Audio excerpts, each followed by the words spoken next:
everyone. Welcome back to Heartland Mamas. I'm Marie Briel. And I'm Heidi Henry, coming to you from two socially distant studios at the edge of the Great Red Divide, where every Tuesday and Thursday at 3 p.m. we bring you the progressive news and views that you can use.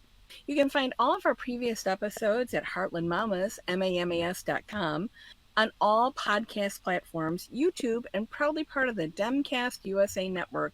You can also find our longer series, Heartland Mamas Unrolled, on all your local independent radio stations. And if you can't find us there, be sure and request us there. So, Marie, today we're going to discuss the Crown Act. And, when you brought this subject out to me, I thought, you know, hair is such a personal thing. It's such a personal bit of who you are and self-expression. And in reading about this, I was so horrified about what ethnic women, people of different, not Eurocentric women, have to go through with their hair, whether it's your country, your religion requires you to cover your hair. And we have that here in the United States. We have Mennonites and Amish that have to cover their hair. We have certain sects of Judaism require you to wear a wig because your hair cannot be exposed to anybody but your husband, or your hairdresser. So there's so many things out there that you and I take for granted as people of Northern European descent. Nobody comes up and wants to pet my hair, and if they did, I'd deck them. But if you're a Black woman with super cute hair and somebody wants to come and touch it, or your little boy, somebody wants to ask you if it feels like a Brillo pad, are you kidding me? Why would you do that? Because, Heidi, here's what. People, those are microaggressions based on society's construct that black hair is inferior. So you're exactly right. So let's jump into a little bit. In Princess Jones, an author in Mashup, writes about 8 things you always wanted to know about black women's hair. And before I dive into this, I'd like our listeners to know Heidi and I make no pretense that we understand what having black hair is like. We are using our platform to amplify black voices who have written out about this topic. We see it as being able to help some white allies become stronger allies, but not to take your experience or our black friends at all. We are not co-opting anything. We are working on amplifying because I think we really need our white friends to understand that they know, a lot of them know they're not racist, but they're not anti-racist. And how do you be anti-racist? By addressing issues like this, by talking about things like black hair. But you don't have to bother the black person about it. Leslie Jones was recently on John Oliver, and they did a show about the Crown Act. And I will tell you that her thing is stop asking us. Google it. Don't ask us how we straighten our hair. Google it. Don't ask us what a weave is. Google it. So we're trying to help our white friends become white folks by not having to Google it. I just, I love Leslie Jones. I mean, she's amazing. And I know that she took a lot of grief in her career over her hair. And you've seen Leslie Jones. I mean, it's hard enough when you're over 6 feet tall. And I don't remember how tall she is, but she's a very tall woman. And very, like a dramatic actress in a comedic way, and just amazing. I mean, on Saturday Night Live, her body of work was incredible. But reading some of the things that she wrote or said or was quoted about, her hair being one of the things people commented on, and I thought, why? It's just part of who she is. I mean, I can't imagine Leslie Jones with like long, straightened, Eurocentric hair. I mean, it just would just wreck it for her. But Heidi, Leslie Jones has chosen her route, and her route was difficult, and she had to buck a lot because of Mm-hmm. what we talked about, that white Eurocentric standard of beauty as acceptance and the unacceptance of anything that doesn't fit that mold. Okay, so a few things about black hair that Princess Jones talks about that I think is going to be really important for our white friends to know is Mm-hmm. black hair is very fragile. Because it is curly, it is kinked at each curl. They can be twists, they can be curls.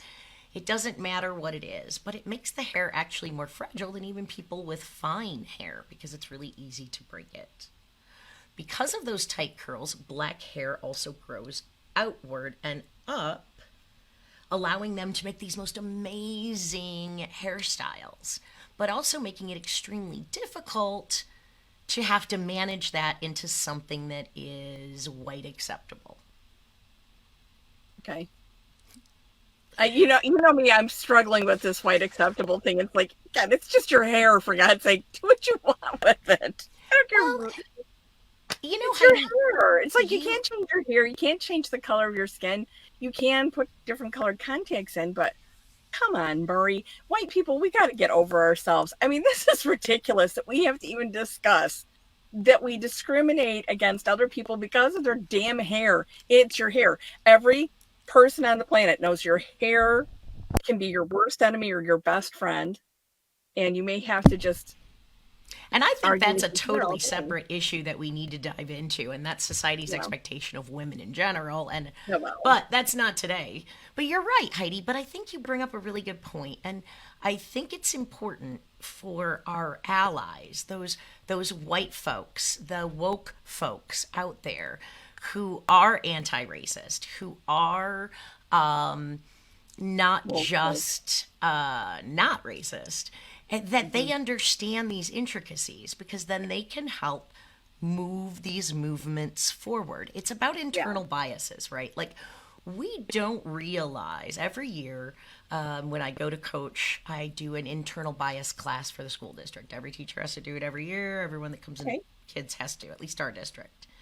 And it talks about all the little things that you don't realize that you might say or do because of your own perceptions that might make kids or someone else who is not the same as you feel inadequate, and it forces you to look at what those challenge some of maybe those beliefs that you had.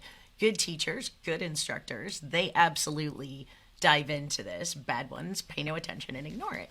But it's the same concept, is a societally internal bias, and that has huge repercussions on a communities as a whole. But before we get a little, oh, go ahead. Sorry.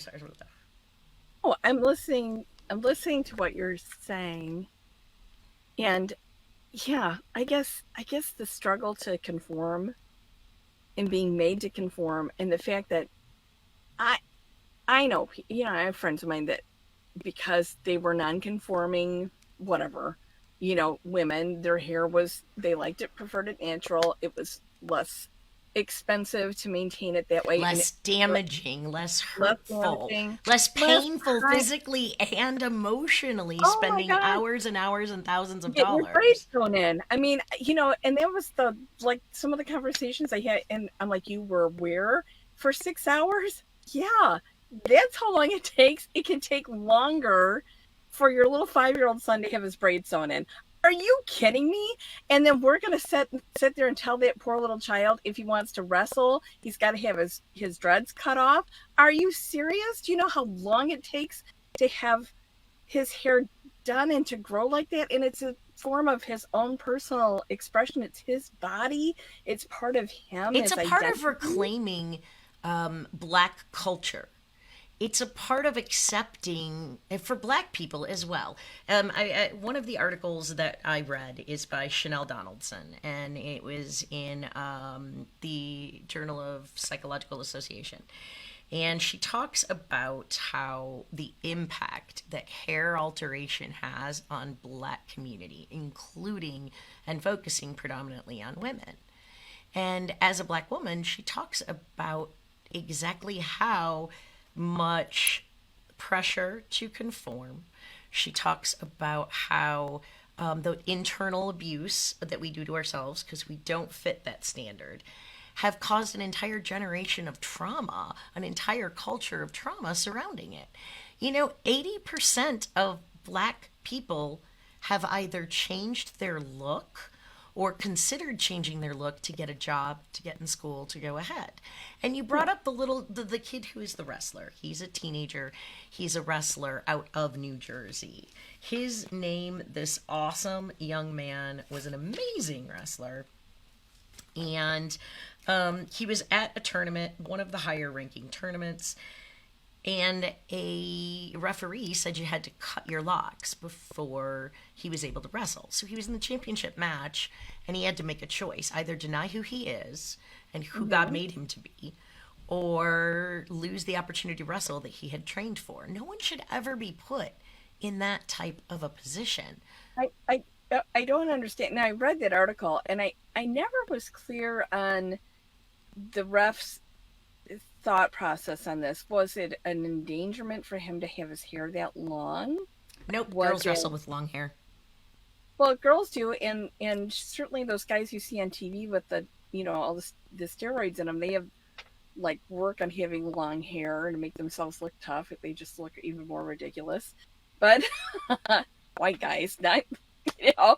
But anyway, I couldn't figure out what her purpose was. Did she just not like it? He I was don't no know. he felt it was disrespectful to the sport or a code that he was taught, because remember Oh, referees go through. really? It was a respectful of the code. I Bob don't know Baffert who. loved It his very sport. easily is, yeah. Derby. You know, I'm just thinking of all the things you could do to disrespect your sport, and it's your hair that's the problem. I remember reading about. I think it was Serena Williams that talked about how she she's probably the Williams sisters are probably some of the best athletes of ever, certainly of my lifetime. And they talk about how they have to wear skirts when they're playing tennis because that's a tradition. And they're like, we're running and jumping and leaping, and our skirts are flying up, and we have these little shorts underneath. But that's discrimination against women. It's just like when you golf, you're supposed to wear a stupid little skirt. It's all this stuff. Marie, I'm Well, sorry. When I was researching this, it was just making me more and more outraged, and I kept going and down rabbit holes. I totally understand. My dogs are going to decide to bark right now. This is Sure. fabulous. Uh, but I think it's really important for us to remember that dogs barking are very distracting. They Yeah, really are. dogs barking are very distracting, but I think it's really important that we, as human beings, respect another human being's right to self-expression. And when I was a store manager, one time I did make a guy that came in with a Marilyn Manson shirt that said "I am the king of fuck" on it. I did make him turn his shirt on inside out, but he was he was working off like doing time. What do they call it? Community service. And I'm like, really, you can't wear that shirt here. And Okay. I'm not big on censorship, but I'm like, just turn it on inside out. As soon as you leave, you can put it back out. But we had a lot of little lady customers, and it was a religious organization I worked for, and I thought, if the Maybe captain not sees so much. And there is well, a difference between companies and schools having a dress code, having requirements, and that's understandable. That's protected under, corporations being able to choose what they want. But they need to start addressing the standards that they consider acceptable and unacceptable. mhm. The Crown organization was actually able to get UPS to agree to remove the requirement for clean shaven faces and no locks, which is wonderful because then it frees up their employees to be who they are. And that's a part of what they do. But like we talked about the young man in New Jersey, and there's a cheerleader in Texas who was removed from the squad because her hair got too large to fit into a up down do that fit the squad standards. And when confronted, and the coach was like, these are the standards, this is what you have to do. And yes, it's a part of the coach, But more importantly, it's a part of the system that decides those standards are what the standards should be without considering things like the texture of a black person's hair, Yeah. the delicacy of a black person's hair, the difficulty in conforming, right? So, ways to make themselves healthier, both emotionally and physically, they can't use because someone along the way found it to be unpleasant, found it to be dirty, found it to be and do you realize there is no national law that protects against this?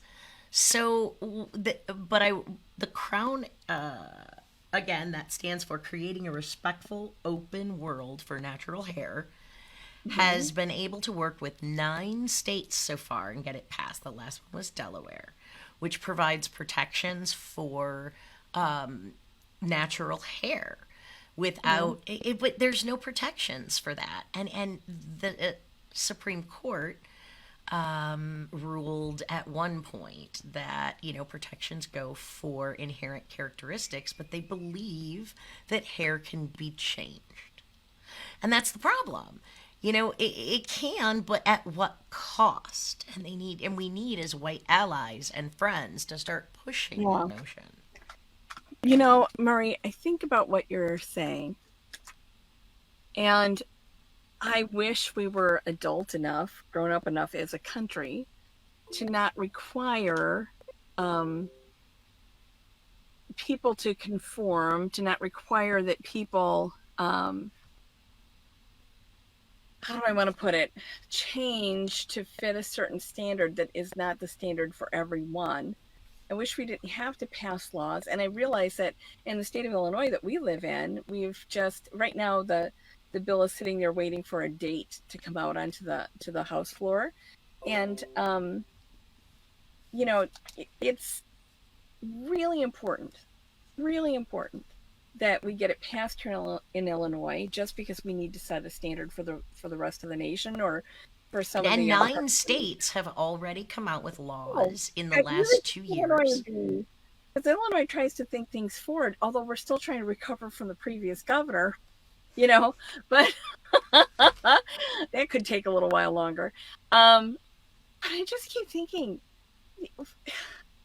come on, white people, let's stop being this way. You have to just let other And people it's be the and people we remember, are. Heidi, we talked a little bit Yes. earlier about implicit bias. Yeah. And we talked about the Eurocentric standard. And I Hmm. think that's a part of the difference between not being racist and being anti-racist and it's the same thing as not understanding how racism is systemic. This It is is. how it is. We are telling you why it is systemic. We are giving you that reason that something so simple, like Heidi says, as your hair, as who you are, as how you choose to present yourself, causes 80% of people who are black to change that. Because if they don't, they will be persecuted academically, educationally, opportunely.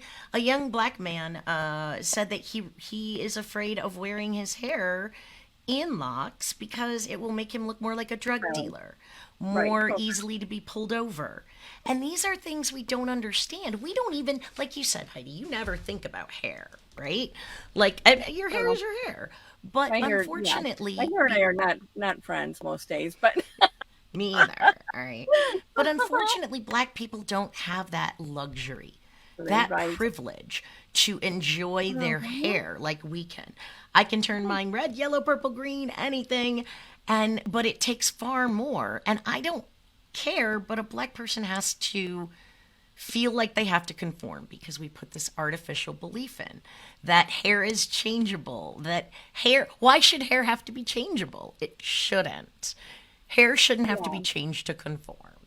to conform. And I was telling you in pre-show that I had a good friend of mine whose name I'm not going to use, because in case she's listening, I don't want her to feel like I'm singling her out.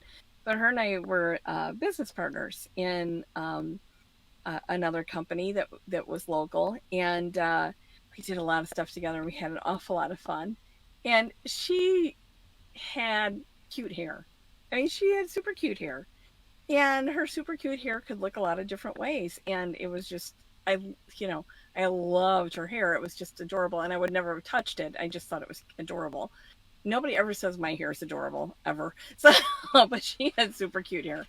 And one day I went over to her house, and I never really thought about her hair ever, except that it was cute. One day I went over to her house to pick her up for a meeting, and she hadn't put her wig on. And her hair was not cute, like anybody who hadn't styled their hair yet that day or just got out of bed, and she was running a little late.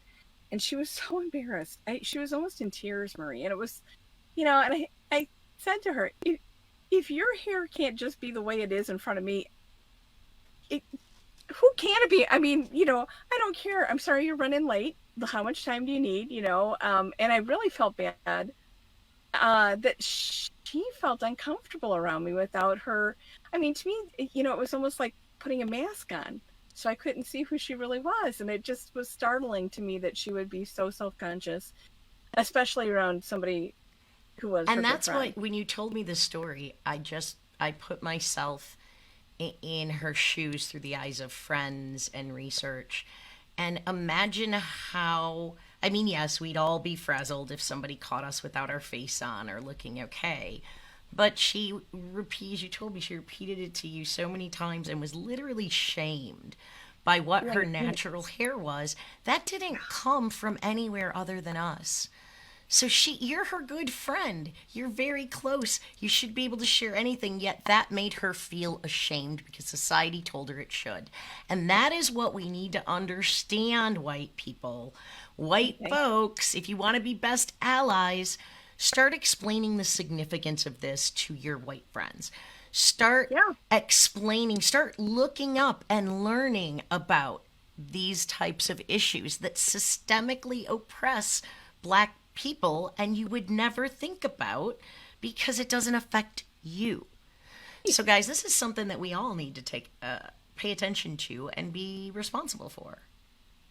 Yeah. I just, it was for like 6 months after that. Every now and then she would bring it up and apologize. And I'd be like, I completely forgot about that day, but you don't have to apologize for your hair, for God's sake. I apologize when I forgot the coffee. That was bad of me. It's your hair. It's your hair. So and the fact that we were good friends and still are good friends, and I don't know, just made me sad that she would feel so bad over and hair. and and it wasn't anything to do with you, right? And it wasn't about hair. It was about self-esteem and I being told know. by society that she wasn't good enough, or being told by parents that you need to look whiter, or being told by the media that your hair is nappy, it's dirty, people won't accept you. And that is what our black friends live with. And so there are Crown, like Yeah. I said, the organization Crown, we'll post it in our link. I want you guys to take a look at it. It's a partnership with the NAACP, other grassroots organizations. Cory Right. Booker, Senator Booker, introduced this act into the Senate on a federal level. Last year, it hasn't gone anywhere or anything, so we'll see what happens this go around. But importantly, contact your state.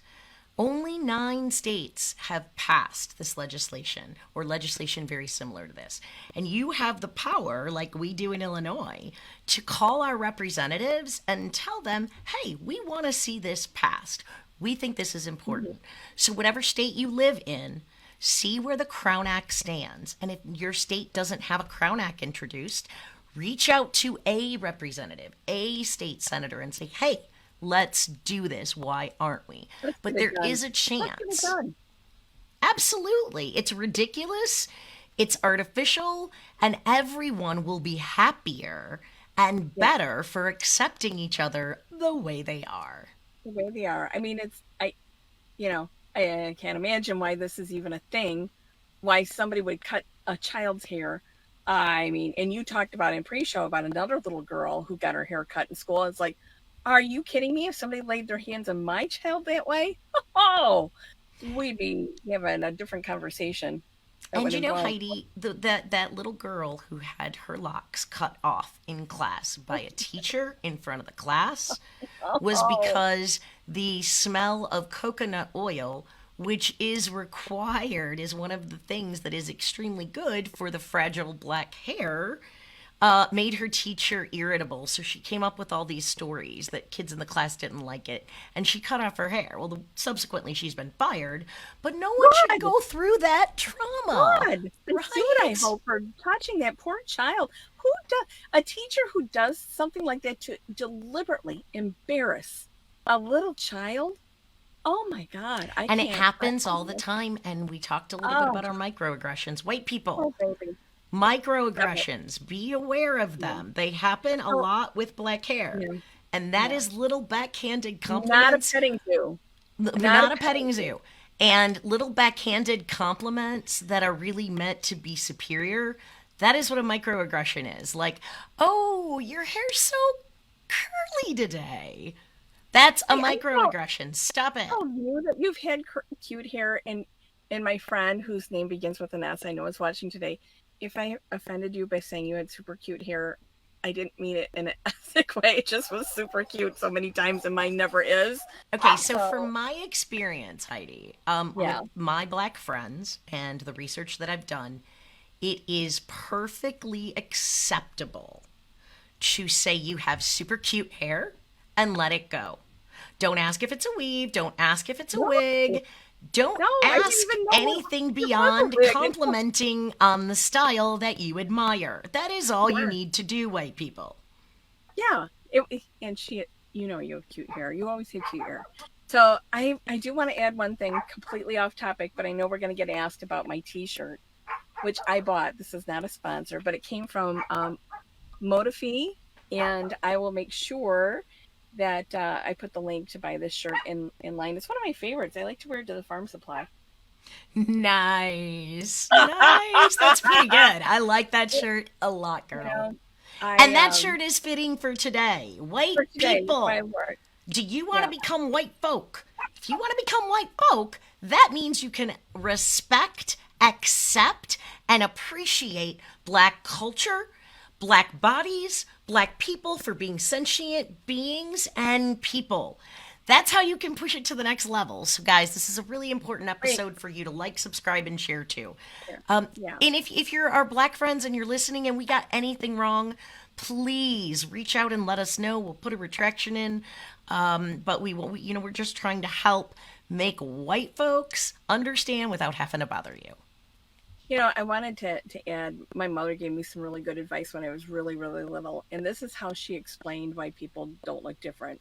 And she would always say, Heidi, if we all looked alike and acted alike, we would get bored with one another. So God made us all different so we would find each other interesting and cherish the differences. And she said, some people to you are going to appear more exotic and wonderful than your own self. And she said, but remember, sometimes they look at you the same way. But so to me, when I meet people, it, it's just a wonder of creation. And I know you're not a faithful, a person of faith, Murray, but to me, it's just part of that beautiful creation. And thank God we're not all exactly alike. It'd be so boring. Exactly. And Heidi, thank God we're not all exactly alike. Thank God 55% of Americans realize that this is an issue and we want to have it addressed. Yeah. And now the key is taking that 55%, turning We it gotta into look, 65, 70% who understand the we have to look significance out for and one another. the We have to naturalness look of out. natural hair and are able to push this message and get that stupid white European standard of beauty removed. It'll be better for all of us. We need to protect the rights and dignity of every person that walks the face of this earth, and except for the ones that live at Mar-a-Lago. But but I digress. Seriously, when we respect and give dignity and honor others, even if they're not like us, we change. We can change how things are, and it just is a little start with us, with 9 states. Hopefully, Illinois will get this done and give it a With date to start. questioning, with expanding, with Use your damn learning. Google. Use your Google. Don't ask Google! people stupid As questions. Leslie Jones would say, Google it, damn it! Google Yeah. it! or Yeah. message us. We'll be happy to help or find out from our Black friends in a non-aggressive ally sort of way. So, guys, thanks for tuning in today. This is something that's really important. It affects us, and it also shows how systemic racism is in our country. So please make sure you reach out to your legislators. Make sure you send out a message. Don't ask your Black friends to touch their hair. And tune in every Tuesday and Thursday at 3 o'clock Central Standard Time to Facebook, and then you can find us all of our previous episodes wherever you get your favorite podcasts as a part of Demcast USA, our independent radio show. Wow, we're so big. I feel so fancy. And at Heartland Mamas. MAMAS.com. We'll see you later, everybody. Take care now. See you Thanks, next week. guys. Bye-bye.